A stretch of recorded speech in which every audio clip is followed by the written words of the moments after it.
Selamat pagi Mitra Buana dan pendengar, berjumpa kembali dalam acara Talkshow PKK Menyapa bersama saya Dewi Ratih. PKK Menyapa kali ini dengan tema Perilaku Hidup Bersih dan Sehat PHBS di Tatanan Rumah Tangga. Dan Mitra Buana, Anda bisa menyimak acara ini melalui 94,7 MHz Buana Asri FM dan live streaming www.lpplbuanaasrisragen.com. Nah, untuk membahas tema ini ya, perilaku hidup bersih dan sehat PHBS di tatanan rumah tangga, telah hadir di studio ada narasumber kita ya, bersama dengan Pokja 4, Tim Penggerak TP PKK Kabupaten Sragen. Di antaranya ada Nyonya Yanti Didik Haryanto selaku Wakil Ketua Pokja 4 TP PKK Kabupaten Sragen. Kemudian ada Nyonya Dr. Sinta Kinik Darsono selaku anggota Pokja 4 TP PKK Kabupaten Sragen. Dan juga ada Bapak Haji Ali Ahmadi SKMMM selaku Pelaksana Pokja 4 Tim Penggerak atau TP PKK Kabupaten Sragen. Mengenai PHBS atau perilaku hidup bersih dan sehat. Sebelum kita ke materi pagi hari ini, kita sapa terlebih dahulu narasumber kita, Mitra Buana. Yang pertama ada Nyonya Yanti Didik Haryanto. Selamat pagi Bu Yanti. Selamat pagi Mbak Dewi, juga Ibu dan Bapak, serta penggemar Radio Buana Asri. Kemudian ada Ibu Dr. Sinta. Selamat pagi Bu Sinta. Selamat pagi juga Mbak Dewi Ratih. Dan juga ada Bapak Ali Ahmadi. Selamat pagi Pak Ali. Selamat pagi Bu Dewi. Semoga berbahagia selalu untuk Pokja 4. Iya, amin. Kabar baik semuanya untuk hari ini? Alhamdulillah sehat. Baik Mitra Buana dan pendengar ya, mengenai PHBS, perilaku hidup bersih dan sehat, di mana PHBS ini merupakan kebiasaan hidup sehat yang diterapkan dalam masyarakat dan bisa menjadi salah satu pilihan yang memang akan bisa memberikan pilihan untuk bisa tetap menjalankan pola hidup yang sesuai dengan beberapa anjuran yang sesuai, sehingga akan bisa memberikan cara perawatan diri yang tepat dan sesuai. Untuk itu dalam hal ini di beberapa masyarakat memang ada beberapa pilihan, di antaranya adalah pelaksanaan PHBS rumah tangga yang bisa menjadi pilihan untuk kita. Baik Mitra Buana dan pendengar, jika memang kita mengikuti atau menjalankan aturan, yakni ada beberapa poin PHBS yang sudah ada sehingga bisa merasakan beberapa manfaatnya. Nah, di antaranya adalah pola hidup yang sehat, terhindar dari penyakit, kemudian pembiasaan hidup bersih, kelancaran aktivitas, serta kenyamanan hidup. Nah, langsung saja ya, mengenai PHBS, perilaku hidup bersih dan sehat. Sebenarnya apa itu PHBS di rumah tangga? Mungkin Bu Yanti yang mau menjawabnya. Baik, terima kasih Mbak Dewi. Untuk perilaku hidup bersih dan sehat di rumah tangga ini sebenarnya lebih ke bagaimana memberdayakan seluruh anggota keluarga atau di dalam rumah tangga itu untuk berdaya atau lebih berdaya lagi dengan memulai dari kesadaran, kemauan dan juga kesungguhan sekaligus kemampuan untuk menerapkan beberapa pola hidup sehat ya, di antaranya melalui perilaku hidup sehat dan juga menjaga lingkungan hidup yang sehat. Dengan cara seperti itu insya Allah kita bisa mampu untuk menghindarkan diri dari risiko terjangkit penyakit, bahkan juga bisa membantu mendukung lingkungan kita untuk tetap sehat dan tidak timbul atau menjadi faktor dari beberapa penyakit atau bakteri penyakit. Nah, perilaku sehat dan lingkungan sehat ini biasanya sih kalau ibu-ibu hamil begitu ya, pastikan untuk memperhatikan kesehatan ibu anak dan juga gizi ya. Di antaranya adalah untuk rajin memeriksakan diri tentang kehamilannya, kemudian memastikan ASI eksklusif untuk anaknya nanti minimal 6 bulan pertama. Iya. Kemudian menimbangkan balita dan juga seluruh anggota rumah tangga itu makan dengan gizi yang seimbang. Kemudian juga ada terkait dengan lingkungan sehat, itu ada upaya kesehatan lingkungan, diantaranya adalah memastikan seluruh anggota rumah tangga itu menggunakan air yang bersih. Syukur-syukur air minum, minimal air bersih. Kemudian juga ada jamban yang sehat itu pasti, dan alhamdulillah nih kalau di Sragen sudah semuanya ya Pak ya. Sudah, Bu. 100% kita Ya, menggunakan 100% sudah Jamban menggunakan sehat. jamban sehat. Tidak ada lagi yang BAB di sembarang tempat di belakang rumah. Itu Iya. sudah Tepo Doelo itu udah jadul, insya Allah Sragen sudah Betul jauh sekali. meninggalkan itu. Kemudian ada memastikan tempat pembuangan sampah yang tertutup, tidak menjadi agen untuk hinggapnya beberapa faktor dari penyebar penyakit ya. Kemudian juga ada perilaku gaya hidup ya, di antaranya adalah untuk tetap menyediakan waktu melakukan aktivitas fisik atau olahraga secara teratur, menghindari merokok. Mudah-mudahan Pak Ali juga tidak merokok nih, Alhamdulillah, Bu. karena beliau juga menjadi salah satu role, salah satu model gitu nggih. Iya. Mbak, upaya sehat dari Piai Kakung ini salah satunya kan susah tuh menghindarkan Iya, rokok. betul nih. sekali. Betul. Kemudian juga tadi yang sudah kita singgung itu untuk BAB di tempat di jamban yang tertutup. Kemudian juga memastikan setelah BAB kita melakukan cuci tangan sebelum pegang yang lain. Iya. Oke. Menggosok gigi ini hal yang sebenarnya sangat penting untuk rutin dilakukan, tetapi agak malas mungkin ya dari kita. Nah, ini gimana supaya di lingkup keluarga kita ini bisa saling mengingatkan, minimal sehari itu 2 kali, atau bahkan sebelum tidur sebaiknya kita udah bersih giginya tuh. Kemudian tidak menggunakan atau tidak minum minuman yang dilarang ya, seperti miras atau mungkin ya nalcoleptic seperti narkosa seperti itu. Kemudian juga masih bisa menyisihkan dana kita untuk mengikuti program JKN sehingga sebagai upaya atau perlindungan untuk tetap sehat terjaga ya. Kemudian sebisa mungkin bisa bersama dengan vaskes yang terdekat atau dengan puskesmas gitu, untuk melakukan PSN. Itu sangat penting, sehingga kita berharap dengan upaya-upaya tadi kita akan hidup di lingkungan yang sehat dan akan mendorong kita untuk berperilaku hidup yang sehat. Iya. Pakatan Mbak Dewi. Iya, terima kasih Bu Yanti ya untuk penjelasannya. Nah ini, mengapa perlu PHBS di rumah tangga? Ini mohon untuk dijelaskan secara singkat. Mungkin ke Bu Sinta? Nggih, Mbak Dewi, begini nggih. Mengapa? Nah, kalau mengapa itu mesti hubungannya dengan Iya. karenanya. Ya, terus mengapa perlu PHBS? Sekali lagi, PHBS itu perilaku hidup bersih dan sehat.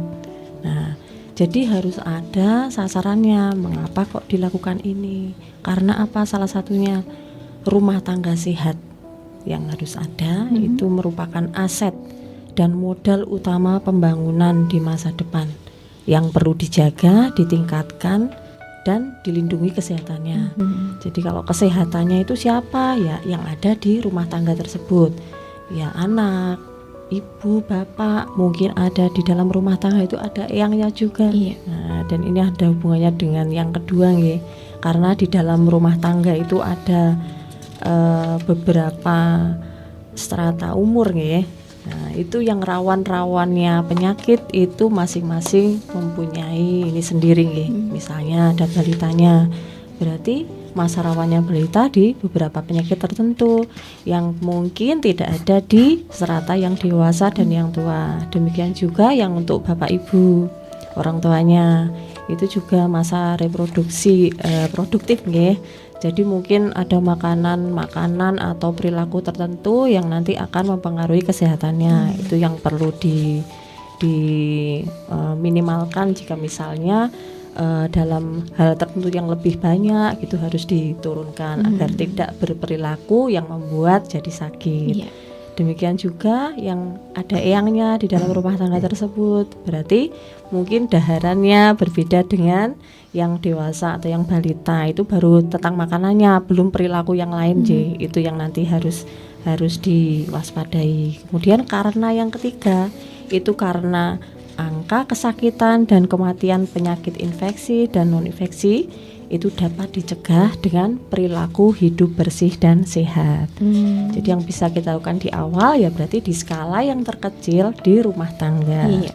Demikian Mbak Dewi. Iya, terima kasih Bu Sinta ya. Ada 3 hal ini mengapa perlu PHBS di rumah tangga. Karena rumah tangga sehat merupakan aset ataupun modal utama pembangunan di masa depan yang perlu dijaga. Kemudian dalam rumah tangga kita juga harus tahu berapa anggota di dalam rumah tangga itu. Kemudian juga angka kesakitan dan kematian penyakit infeksi dan non-infeksi yang dapat dicegah dengan PHBS yang tadi sudah disampaikan oleh Bu Sinta. Baik Mitra Buana, untuk selanjutnya, PHBS atau perilaku hidup bersih dan sehat merupakan kebiasaan hidup sehat yang diterapkan dalam masyarakat dan bisa menjadi salah satu pilihan yang memang akan bisa memberikan pilihan. Nah, ini mohon untuk dijelaskan secara singkat apa tujuan dari PHBS di rumah tangga. Mungkin ke Pak Ali ini.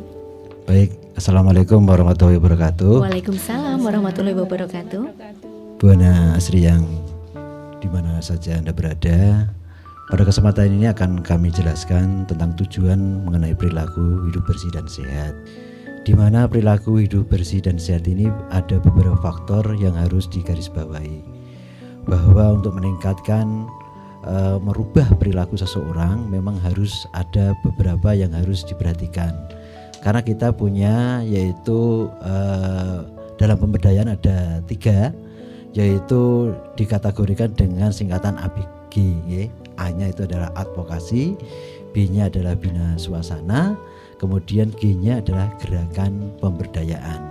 Tetapi hal ini untuk tujuan yang utama yaitu harus ada gerakan pemberdayaan, di mana gerakan pemberdayaan ini dari orang yang tidak tahu menjadi tahu, kemudian kalau sudah tahu itu mau, ya. Jadi kalau sudah dia mengerti tentang perilaku hidup bersih dan sehat, dia harus mampu untuk melaksanakan apa yang menjadi program-programnya. Misalkan di sini ada 16 indikator yang harus mereka lakukan, sehingga masyarakat di sekitar, apalagi khususnya di Kabupaten Sragen ini, baik dari Dawis ya, Dasawisma, di mana Dawis ini juga harus melakukan yang namanya PHBS, sehingga tujuan pembangunan nasional di Indonesia akan bisa tercapai. Kalau dulu di tahun 2010 ini adalah Indonesia Sehat untuk 2010, tapi sekarang harus 2025 ini harus bisa berpana dan bisa terrealisasi. Kemudian secara tujuan yang istilahnya khusus itu meningkatkan pengetahuan, kemauan dan kemampuan. Nah, untuk meningkatkan pengetahuan ini harus punya trik-trik yang harus dilakukan, yaitu adanya pelatihan-pelatihan di kader kita. Jadi tidak serta-merta kita memberikan program kepada mereka, tapi mereka tidak kita tingkatkan pengetahuannya. Itu Mbak Rati. Ya gitu ya Pak Ali ya. Jadi itu tadi Mitra Buana beberapa tujuan PHBS di rumah tangga ya. Secara umum ini tujuan PHBS yaitu meningkatkan rumah tangga sehat di desa, kecamatan, bahkan di tingkat kabupaten. Dan secara khusus ini meningkatkan pengetahuan, kemauan, dan kemampuan anggota rumah tangga untuk melaksanakan PHBS. Baik, sebagai warga masyarakat yang memang menjadi bagian dari anggota yang ada dan menjadi bagian penting, maka ada beberapa hal yang merupakan aturan dari yang ada di masyarakat dan bisa memberikan pertimbangan yang sesuai. Misalnya saja ada PHBS rumah tangga sebagai salah satu aturan yang tidak mengikat, namun memang cukup penting jika dilakukan dan diperhatikan dengan baik. Sebab memang ada beberapa pertimbangan yang sesuai, yang pada akhirnya hal itu akan bisa memberikan manfaat untuk kita. Nah, apa manfaat dari PHBS di rumah tangga? Mungkin bisa dijelaskan ya. Kita kembali ke Bu Yanti lagi nih. Silakan Bu Yanti. Terima kasih Mbak Dewi dan juga pendengar Buana Asri yang kami sayangi. Sungguh sebenarnya upaya sehat itu adalah investasi. Jadi sama halnya ketika kita menyiapkan sekian rupiah untuk modal satu usaha, itu sama juga dengan halnya kita ketika melakukan upaya sehat melalui perilaku hidup bersih dan sehat. Itu adalah investasi sehat. ketika kita punya investasi, pada saatnya nanti kita akan menuai dari buah investasi itu sendiri. Hal yang sangat penting ketika kita sudah punya cukup investasi dan juga menjadi modal penting kita di dalam meningkatkan produktivitas. Jadi ketika kita sehat, yakin itu pasti bisa produktif, lebih produktif lagi. Gitu. Jadi yang pertama manfaatnya adalah meningkatkan produktivitas. Dan yakin dulu nih bahwa upaya perilaku hidup bersih dan sehat itu adalah investasi untuk sehat. Iya. Kemudian yang berikutnya adalah ketika kita sudah bisa lebih produktif karena kita sehat, insya Allah akan meningkatkan kesejahteraan, baik itu kesejahteraan diri kita sendiri maupun kesejahteraan di lingkungan rumah tangga atau keluarga kita. Dan secara khusus nih, derajat kesehatan itu sesungguhnya kan memang didukung oleh faktor-faktor penting ya. Di antaranya 40% itu dari lingkungan, 30% itu dari perilaku kita sendiri, 20% itu bisa kita dapat dari upaya dari Vaskes atau layanan kesehatan, dan yang 10% itu bisa dari faktor yang kita tidak bisa hindari. Misalnya dari faktor genetik nih.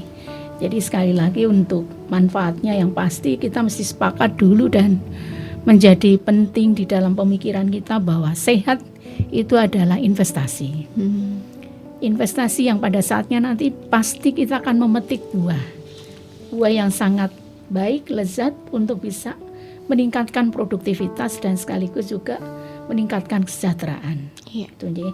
Dan rupanya PHBS ini juga menjadi salah satu indikator penting ya Pak Ali, Bu Dokter Sinta. Iya, betul. Sesuai bahkan Permenkes mengatur ya Pak ya, Iya. Ibu ya, bahwa 70% rumah tangga yang sehat itu sesuai dengan Kepmenkes itu menjadi hal yang sangat penting dianggap sebagai kinerja pemerintah melalui layanan kesehatan gitu.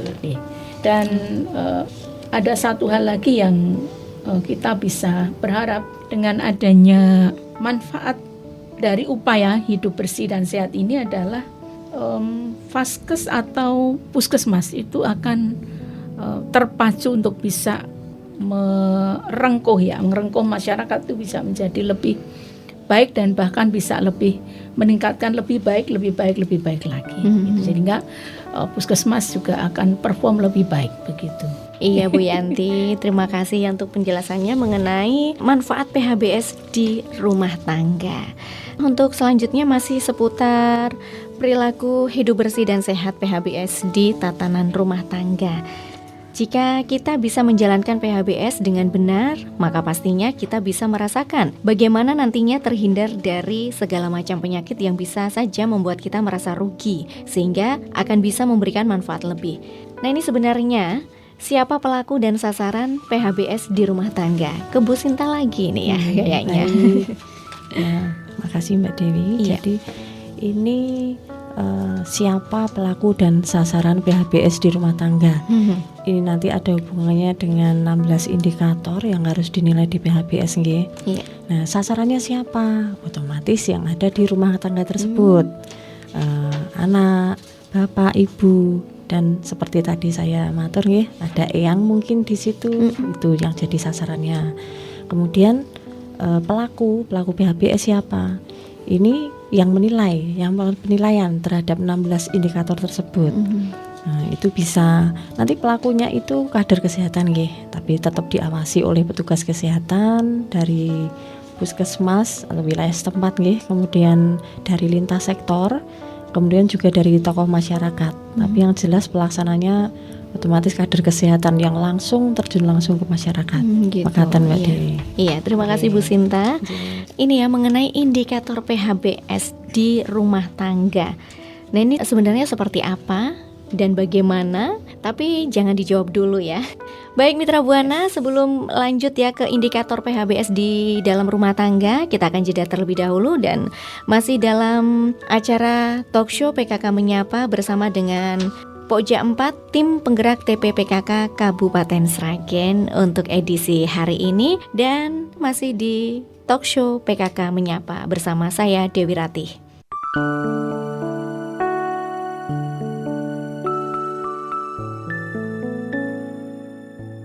Baik mitra Buana dan saudara pendengar, kembali di acara Talkshow PKK Menyapa bersama dengan Pokja 4 Tim Penggerak TPPKK Kabupaten Sragen dengan tema Perilaku Hidup Bersih dan Sehat PHBS di Tatanan Rumah Tangga yang menghadirkan narasumber diantaranya Nyonya Yanti Didi Haryanto selaku Wakil Ketua Pokja 4 TPPKK Kabupaten Sragen, kemudian Nyonya Dr. Sinta Kinik Darsono selaku anggota Pokja 4 TPPKK Kabupaten Sragen dan Bapak Haji Ali Ahmadi SKMMM selaku pelaksana Pokja 4 Tim Penggerak TPPKK Kabupaten Sragen.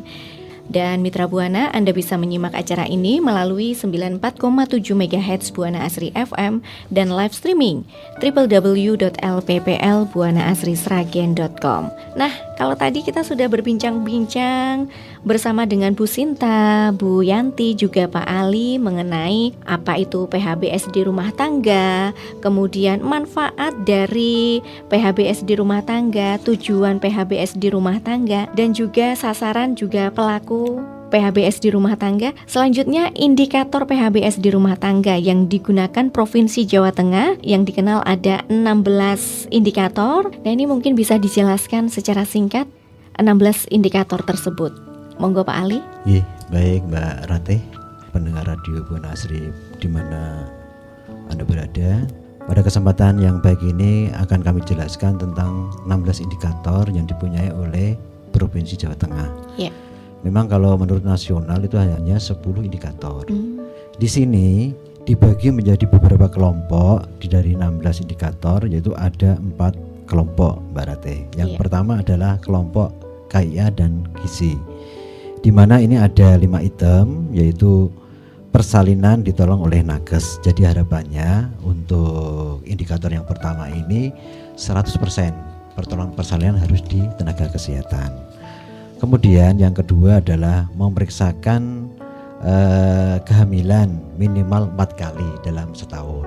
Jadi ibu-ibu yang hamil diharapkan di Kabupaten Sragen ini harus sudah bisa untuk memeriksakan kehamilannya di tenaga kesehatan minimal 4 kali dalam 1 tahun. Ini harapannya adalah untuk mengurangi angka kematian ibu di Kabupaten Sragen.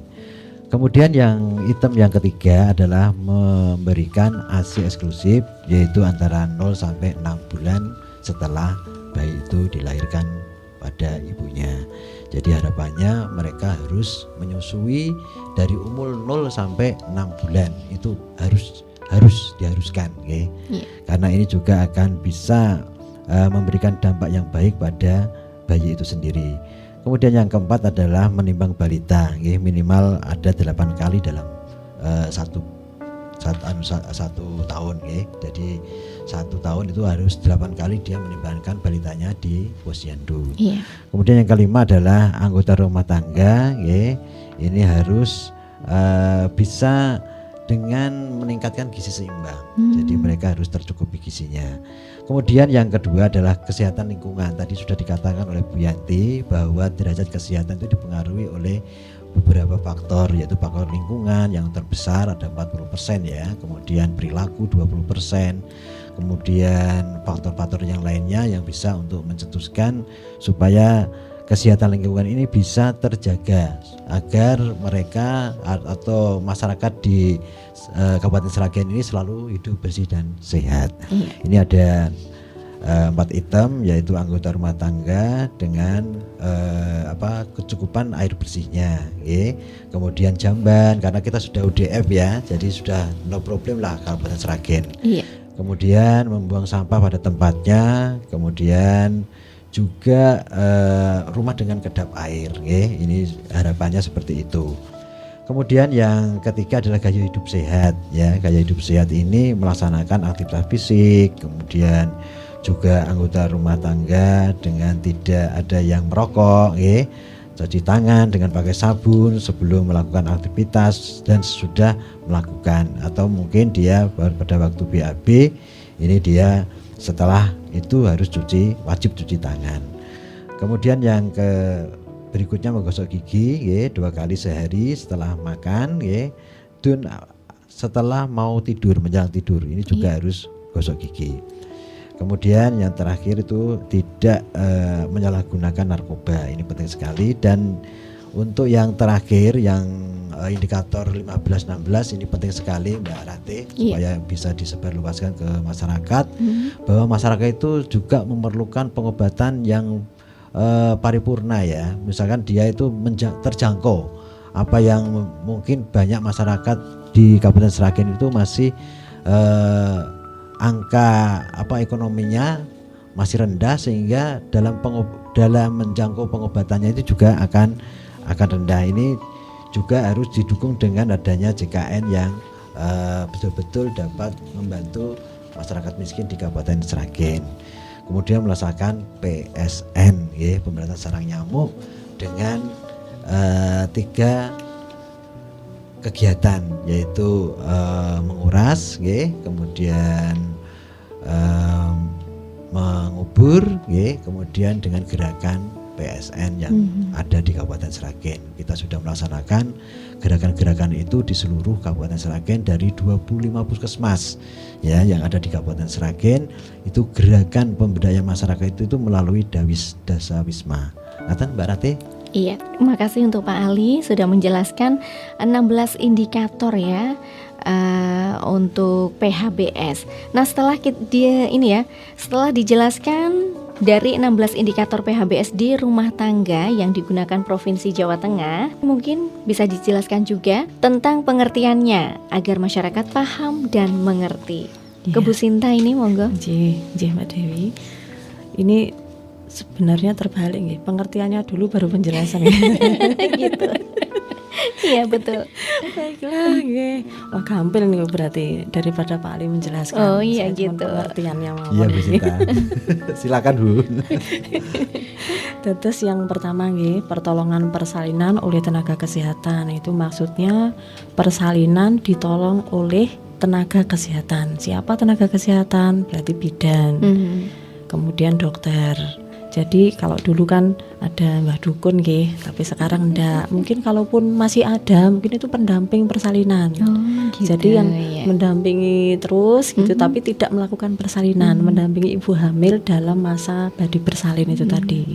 Jadi agar ibu hamilnya lebih nyaman, lebih nantinya kuat saat bersalin, begitu nggih.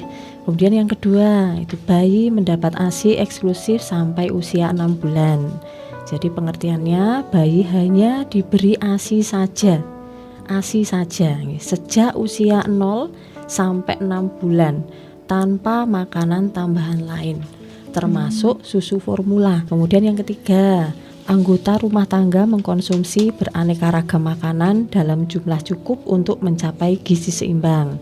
Itu maksudnya cakupan gizinya itu sumber energi, protein, lemak, vitamin, dan mineral lengkap dan seimbang. Jadi tidak terlalu tinggi di salah satunya atau terlalu rendah di salah satunya.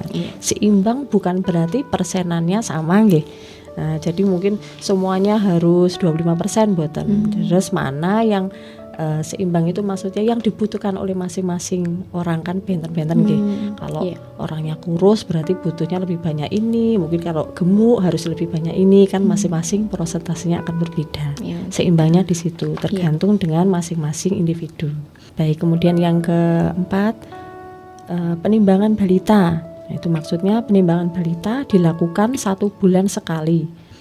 Jadi setahun minimal 8 kali di posyandu atau di puskesmas. Nah, ini akan tercatat di mana? Di buku merah, pink, buku KMS. Iya, buku biasanya pink itu. Buku pink. Jadi itu kan diberikan pada ibu hamil awalannya. Nah, itu lembarnya itu juga sampai anak tersebut lahir, kemudian sampai balita. Nah, di situ ada grafik-grafik yang harus terpenuhi setiap titiknya. Nah, bisa dititik kalau dilakukan penimbangan kan. Jadi harus setiap bulan menimbang. Misalnya pada hari posyandunya dia tidak bisa, berarti dia harus datang ke penimbangan puskesmas mungkin atau di nakes lain. Jadi nanti bisa dititik. Jadi setiap bulan ada terus. Makatan nggih. Nah, kemudian yang kelima, Anggota rumah tangga menggunakan air bersih. Pengertiannya adalah air bersih untuk minum. Jadi yang sudah dimasak sampai mendidih atau air minum dalam kemasan. Kemudian yang keenam, anggota rumah tangga menggunakan jamban sehat. Itu maksudnya jamban yang memenuhi syarat kesehatan. Yang memenuhi syarat itu apa? Berarti yang leher angsa dengan septic tank.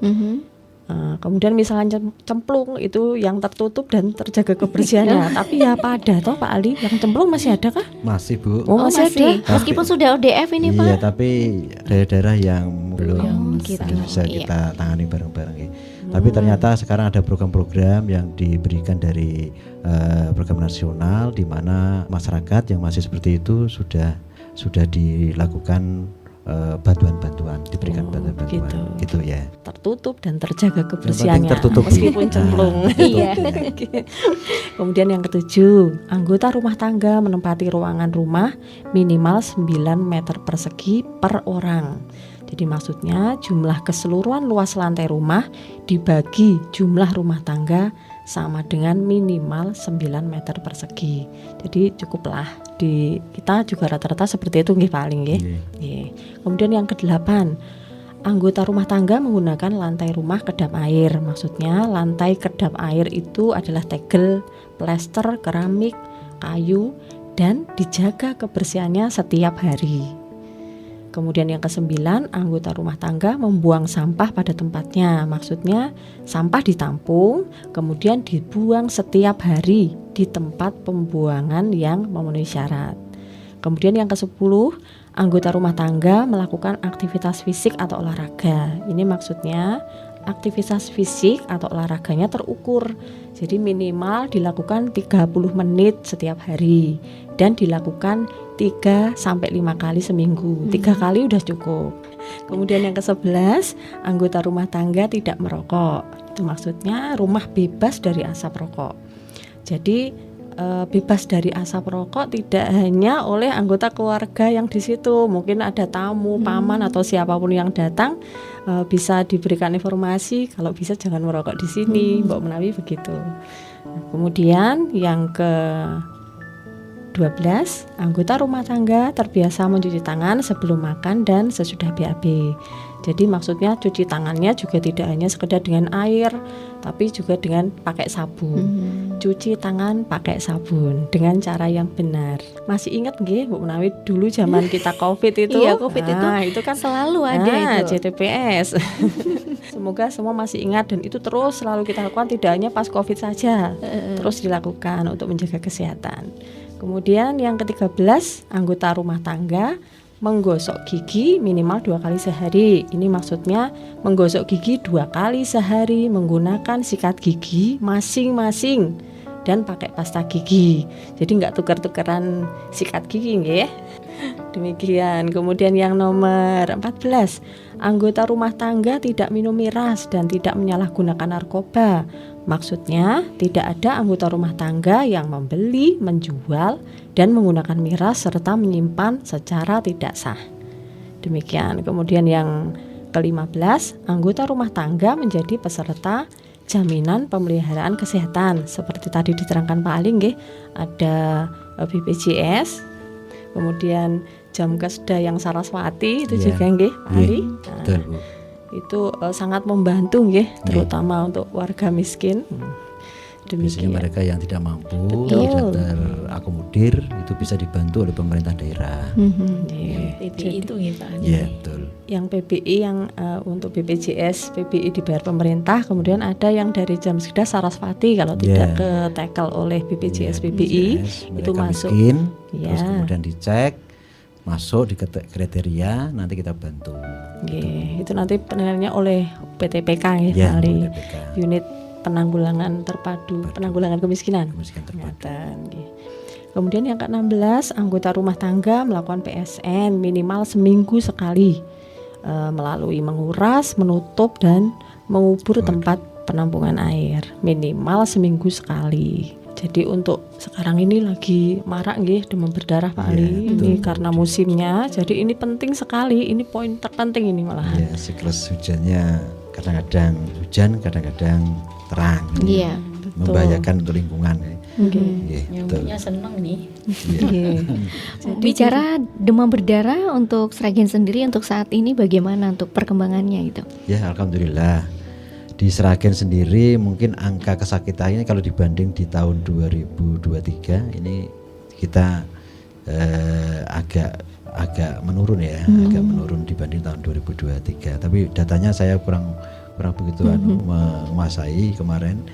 Kemudian untuk hal-hal yang bisa untuk meningkatkan dari masyarakat itu sendiri dalam hal gerakan yang penting, yaitu untuk menyadarkan masyarakat supaya selalu melakukan pemberantasan sarang nyamuk. Yang penting itu ya Bu Sinta. Iya ya. betul. Jadi PSN di rumah tangga.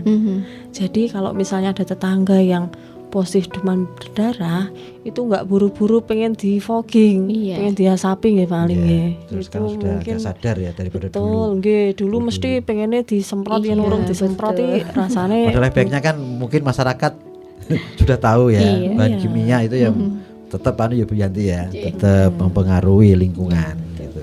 Nggih, padahal dengan PSN di rumah tangga dilakukan seminggu sekali itu sudah cukup. Iya, Di bisa rumah untuk tangga mengurangi. masing-masing. Betul, Masing-masing. amat sangat. Ada nggih. juga kemarin yang menolak loh Bu masyarakat. Oh, begitu? Dia di Poging menolak. Oh, Nah, alhamdulillah. Iya. Mereka takut ya hewan-hewannya di lingkungannya itu mati katanya. Takutnya mati. Ya, memang harus kesadaran itu dari mereka sendiri ya. Tanpa mereka ya kita juga akan Dan susah. sebaiknya serentak. Jadi misalnya bareng-bareng gitu, Iya. satu gang gitu bareng-bareng. Soalnya kalau yang satu atau dua PSN, yang lainnya enggak, lah nanti itu jentiknya ya maburnya di tempat yang Pindah lagi. betul, tenakan pingpong nanti. Iya. Makatan Mbak Dewi. Iya, terima kasih Bu Sinta sudah menjelaskan pengertian dari 16 indikator PHBS di dalam rumah tangga. Sebelum mengakhiri acara dialog ataupun talk show pagi hari ini ya, mungkin ada pesan-pesan untuk masyarakat Kabupaten Sragen. Mungkin Pak Ali bisa menyampaikannya. Siap Mbak Ratih. Pendengar radio Buana Asri di mana saja Anda berada.